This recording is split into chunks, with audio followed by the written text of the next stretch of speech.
ការចិញ្ចឹមកូនឲ្យមានភាពឆ្លាតវៃបែបជនជាតិជប៉ុនជនជាតិជប៉ុនពឹងផ្អែកលើការអប់រំ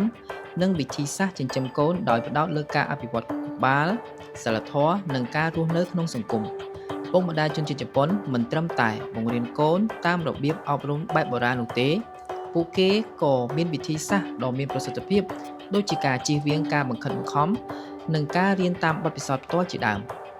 វីដេអូនេះនឹងបង្ហាញអំពីវិធីសាស្ត្រចម្បងដែលជនជាតិជប៉ុនប្រើប្រាស់ចិញ្ចឹមកូនឲ្យមានភាពឆ្លាតវៃព្រមទាំងមានឧទាហរណ៍ឲ្យកាន់តែច្បាស់លាស់ Ecoring Cambodia សេវាកម្មទិញទំនិញប្រេនល្បីៗដំបូងគេនៅកម្ពុជា 1. បង្រៀនកូនឲ្យមានវិន័យនិងការរួបរวมគ្នាជនជាតិជប៉ុនព្យាយាមបង្រៀនកូនឲ្យមានការគោរពនិងមានវិន័យខ្ពស់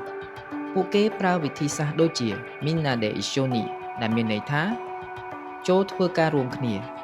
ពួកគេបង្រៀនកូនអំពីការរៀបចំសណ្ដាប់ធ្នាប់និងការជួយគ្នាឧទាហរណ៍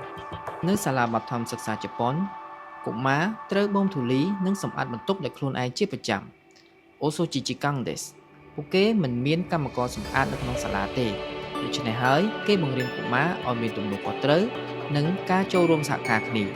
2. ការជំរុញឲ្យស្វែងយល់ពីធម្មជាតិជនជាតិជប៉ុនគាំទ្រឲ្យកុមារស្វែងយល់ពីបរិស្ថាននៅជុំវិញខ្លួនពួកគេជំរុញឲ្យមានការសួរសំណួរថាហេតុអ្វីណាぜដើម្បីបង្ហាញថាកុមារត្រូវមានការចាប់អារម្មណ៍អ្វីៗនៅជុំវិញខ្លួនកុមារត្រូវបានលើកទឹកចិត្តឲ្យមានការសាកល្បងដោយខ្លួនឯងជាជាងការទទួលចម្លើយដោយផ្ទាល់ឧទាហរណ៍ឪពុកម្ដាយជប៉ុននាំកូនទៅសួនច្បារឬក៏សួនសត្វហើយសួរពួកគេដូចជាហេតុអ្វីបានជាទឹកហូរទៅមុខហេតុអ្វីបានជាស្លឹកឈើប្រែពណ៌ពួកគេនឹងមិនឲ្យចម្លើយភ្លាមៗនោះទេប៉ុន្តែផ្ដល់ឱកាសឲ្យកូនស្វែងរកចម្លើយដោយខ្លួនឯង 3. ការអប់រំតាមរយៈការអាននិងការលេងការអានសៀវភៅនិងការលេងគឺជាគន្លឹះសំខាន់ក្នុងការចិញ្ចឹមកុមារជប៉ុនពួកគេបង្រៀនកូនឲ្យអានសៀវភៅពីវ័យក្មេងដោយផ្ដោតលើសៀវភៅដែលមានគោលបំណងអប់រំឧទាហរណ៍សៀវភៅរឿងនិទានការអានជាប្រចាំខែសម្រាប់កុមារជប៉ុនដែលបង្រៀនពួកគេអំពីវិទ្យាសាស្ត្រការលេងប្រដាប់ប្រដាក៏ត្រូវបានប្រើប្រាស់សម្រាប់ការអប់រំដែរ 4.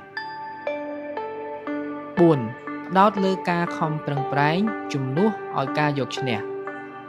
ជំនួសការបង្រៀនឲ្យប្រកួតប្រជែងពេកពួកគេផ្ដោតលើការខំប្រឹងប្រែងជាសំខាន់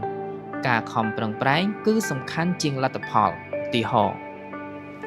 នៅសាលារៀនកុមារត្រូវបានលើកទឹកចិត្តឲ្យអភិវឌ្ឍខ្លួនជាបន្តបន្ទាប់ដោយផ្ដោតលើការខំប្រឹងប្រែងមិនមែនត្រឹមតែការយកឈ្នះនៅពេលប្រកួតនោះទេសិល្បៈប្រយុទ្ធជប៉ុនផ្ដោតលើការខំប្រឹងប្រែង